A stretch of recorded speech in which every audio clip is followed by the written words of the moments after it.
খামচিহ্ন, খামচিহ্নকে সামনে রেখে যদি কোনো ব্যক্তি মনে করে নিজেদের স্বার্থসিদ্ধি বাড়াবো বা মানুষের উপর জুলুম অত্যাচার করব, এটা কিন্তু চলবে না। দ্বিতীয়বার যদি কেউ এরকম ভাবে, দল চিন্তা ভাবনা করবে বলে আমরা। তো ক্ষমতায় আসেনি বা আপনাদের দলের তেমন কোনো আধিপত্য নেই, তারপরেও আপনাদের দলের বিভিন্ন নেতাদেরকে শাসন করছেন কেন আপনাদের দলের চেয়ারম্যান? দেখেন, আমাদের দলের একটা শৃঙ্খলা আছে, আমাদের দলের একটা আইডিওলজি আছে, এবং আমাদের দলের যিনি নেতা আছে না, তানার আদর্শে আজকের বাংলার লক্ষ লক্ষ মানুষ সংগঠিত হচ্ছে। সেই আদর্শকে যারা বিনাশ করতে চাইছেন, সেই দলকে ব্যবহার করে যারা তোলা তুলতে চাইছেন, যে দলকে সামনে রেখে মানুষের ওপর অত্যাচার করছেন, সে যে কেউ হতে পারে, তার জন্য দল ব্যবস্থা নিচ্ছেন।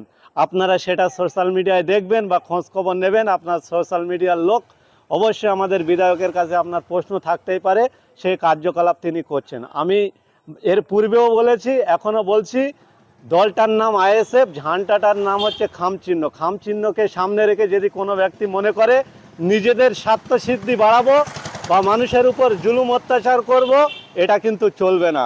দ্বিতীয়বার যদি কেউ এরকম ভাবে, দল চিন্তা ভাবনা করবে বলে আমরা মনে করছি। এই যে ভাঙড়ের বেশ কয়েকজন তাবড় তাবড় নেতা, তাদেরকে শাসন করে এই কি মানে বাংলায় একটা বার্তা দিতে যাচ্ছে যে আইএসএফ এর 2 নম্বরই বা তোলাবাজি বা কোনো অনিয়ম করা যাবে না, এই বার্তা দিতে যাচ্ছে কি নওশাদ সিদ্দিকী? সেটা নওশাদ সিদ্দিকী মহাশয়ের ব্যক্তিগত জীবন, কিন্তু আপনি যে কথা দিয়ে শুরু করলেন যে ভাঙড়ের তাবড় তাবড় নেতা, ভাঙড়ের মানুষের মধ্যে এমন এমন একটা জেদ, এমন একটা ঐক্য, এমন একটা ভ্রাতৃত্ব জমে আছে না, বড় বড় তাবড় তাবড় নেতাকে শেষ করে দিয়ে নতুন নতুন নেতাকে জন্ম দিয়েছেন। সেই জন্ম দেওয়া মানুষগুলো, তাদের চোখে কে তাবড় আর কে দুর্বল সেটা কোনো কিছুই নয়। আজকের যায় কেউ যদি মনে করে তাবড় নেতা, তাদেরকে বলবো একটু নান্নু সাহেবকে দেখে, একটু আরাবুল সাহেবকে দেখে, একটু ওইদুল সাহেবদেরকে দেখে একটু শিক্ষা নেওয়া দরকার। মানুষ হচ্ছে রাজনীতির বড় দেবতা, আর মানুষ রাজনীতিতে শেষ কথা বলবে বলে আমরা মনে করি। দেখেন, শওকত মোল্লা আজকের যে কার্যকলাপগুলো করে গেছে, সেই কার্যকলাপের ভিত্তিতে মানুষ অনেক সময় অনেকভাবে অভিযোগ করতে চেয়েছিল, কিন্তু রাজক্ষমতাকে সামনে রেখে মানুষের সেই অভিযোগ, মানুষের যে এফআইআর দায়ের, সেটাকে প্রশাসন তারা নেয়নিকো, তাদেরকে সেই সময় তাড়িয়ে দিয়েছিল। তাদেরকে বরঞ্চ প্রশাসনের এক শ্রেণীর মানুষ তাদেরকে আইনের আওতায় ফেলার চেষ্টা করছে। আজকে তার যখন মসনদ চেঞ্জ হয়েছে, ক্ষমতাচ্যুত হয়েছে, রাজক্ষমতা যখন হাত থেকে সরে গেছে, মানুষ বিভিন্ন জায়গা থেকে তাদের নামে যে এলিগেশন, সেগুলো দায়ের করেছে। আমি অত্যন্ত মানে খুশি যে আজকের রাজ্যে পালাবদলের পরে যারা মানুষের ওপর জুলুম অত্যাচার করেছে, তাদের আইনের আওতায় আনা হয়েছে। এর জন্য আমি অনেক খুশি। শওকত মোল্লা 2011 সালের আগে সিপিএম করতো, 2011 সালে পালা পরিবর্তন হওয়ার পরে তৃণমূলে ঢুকেছে, আর এবারেও তিনি বিজেপিতে ঢোকার চেষ্টা করেছেন। রাজ্যের বর্তমান মুখ্যমন্ত্রী মাননীয় শুভেন্দু অধিকারী বলছেন আমাকে 4 বার মেসেজ করে ক্ষমা চেয়েছে। এটা আমরাও অনেক সময় বক্তব্যই বলেছি, সোশ্যাল মিডিয়ায় পোস্ট হয়েছে। এরা হয়তো ক্ষমতা লোভী মানুষ, রাজক্ষমতা কায়েম করতে চায়, যার জন্য মানুষের উপর, সাধারণ মানুষের উপর স্টিম রোলার চালাতো।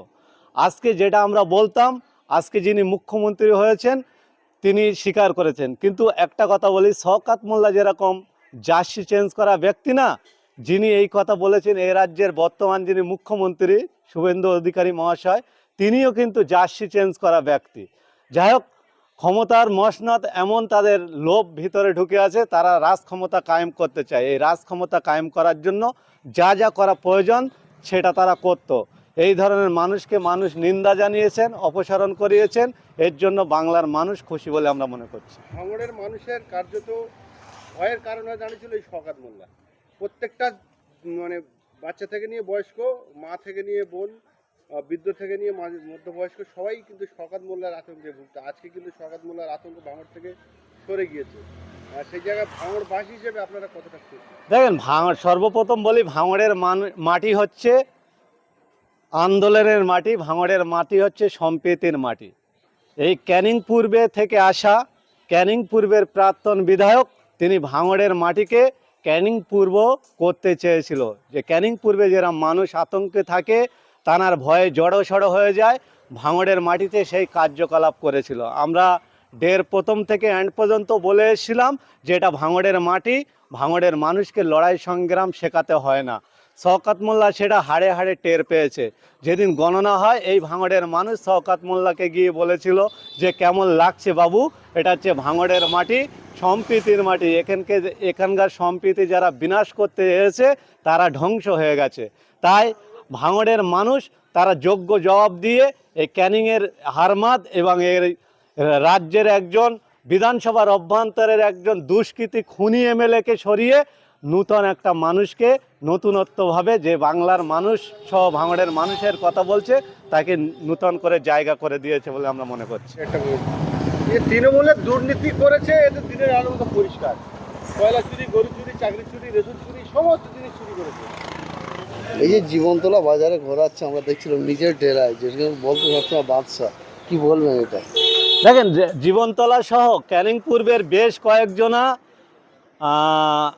প্রধান পর্যন্ত বলতো শওকত মোল্লা নাকি বাঘই থাকবে, কিন্তু আমরা বলি আল্লাহ বাঘই থাকবে। আমরা সর্বসময় বলি বাঘ যদি বাঘ হতে হয় বাঘের পেট থেকে জন্ম নিয়ে আসতে হয়। শওকত মোল্লা কোনো মানুষের মায়ের পেট থেকে জন্ম হয়েছিল, শুধু ডায়লগ